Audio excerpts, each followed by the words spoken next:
Hi, this is Prasad. ఈరోజు మీకు చెప్పబోతున్నాను 20,000 కిలోమీటర్ల తరువాత రాయల్ ఎన్ఫీల్డ్ మెటియార్తో నా ప్రయాణం ఎలా ఉంది అనేది మీకు చెప్పబోతున్నాను. చూడండి, ఇది 21,981 కిలోమీటర్లు తిరిగిందండి ఇప్పటి వరకు. దీని యొక్క అవుట్లుక్ చూడండి ఒకసారి, ఇలా అయితే ఉంది. ఓకే, ఈ సీట్ చూడండి. ఈ సీట్ ఎందుకే ఇచ్చానంటే, ఫస్ట్లో రాయల్ ఎన్ఫీల్డ్ మెటియార్గా ఉన్నప్పుడు నాకు చాలా హార్డ్గా అనిపించేది. అంతకుముందు నేను అపాచీ 160 వాడేవాడిని. అప్పుడు ఆ యొక్క సాఫ్ట్నెస్ అనేది ఉండేది బ్యాక్ సస్పెన్షను, కానీ ఇందులో అది ఉండేది కాదండి. అందువల్ల ఈ సీట్ అయితే వేయించుకున్నాను, కొంచెం బెటర్. లేకపోతే ఈ బ్యాక్ సస్పెన్షన్స్లో అస్సలు అయ్యే పని కాదండి. చూడండి, అవుట్లుక్ అయితే ఇలా ఉంది 20,000 కిలోమీటర్ల తర్వాత. ఇది దీని యొక్క పొజిషన్. ఒకసారి టైర్స్ చూద్దాం. ఫ్రంట్ టైర్ అయితే సగం అయితే అరిగిపోయిందండి. ఈ హెడ్ లైట్ యొక్క మెయిన్ లైట్ సరిగా లేకపోవడం వల్ల నేను ఈ ఎక్స్ట్రా లైట్స్ అయితే అవుట్ లైట్స్ వేయించడం జరిగింది. బ్యాక్ టైర్ చూడండి, ఆఫ్టర్ 20,000 కిలోమీటర్స్ బ్యాక్ టైర్ అయితే ఎక్కువ అరిగింది. పంచర్స్ కూడా ఒక 3-4 అయితే పడ్డాయి.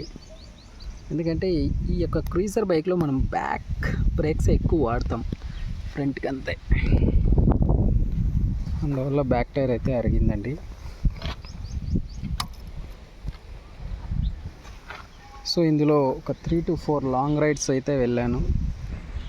చాలా బాగా అనిపించింది. ఎక్కువగా సిటీలో అయితే వాడేవాడిని.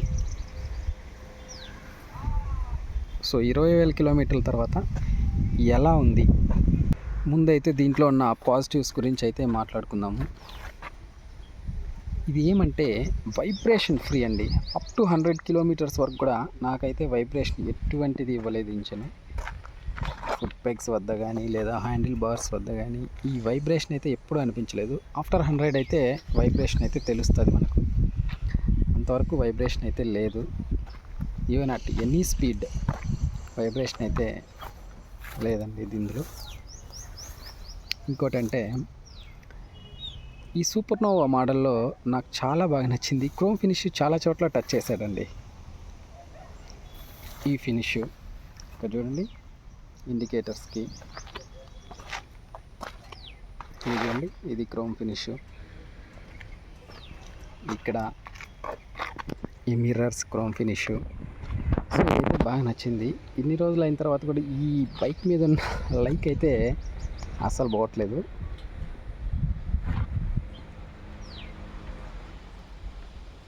విండ్ బ్లాస్ట్ కూడా చూడండి, చాలా అద్భుతంగా ఉంటుంది, చాలా బాగుంటుంది విండ్ బ్లాస్ట్. ఇందులో ఆపుతుందా లేదా అనేది పక్కన పెట్టేస్తే చూడ్డానికైతే అద్భుతంగా కనిపిస్తుంది ఈ విండ్ బ్లాస్ట్. ఈ లుక్ అయితే కానీ బైక్ యొక్క లుక్ అదిరిపోద్దండి. నేనైతే బెస్ట్ ఫర్ లాంగ్ డ్రైవ్ అనేది చెప్తాను. ఇందులో స్పీడ్ అయితే 120 అయితే రీచ్ అవుతామండి ఖచ్చితంగా. 120 స్పీడ్ అయితే రీచ్ అయ్యాను కూడా, నేను చాలాసార్లు రీచ్ అయ్యాను. కానీ మ్యాక్స్ 100లో అయితే తోలుతాను ఎక్కువ.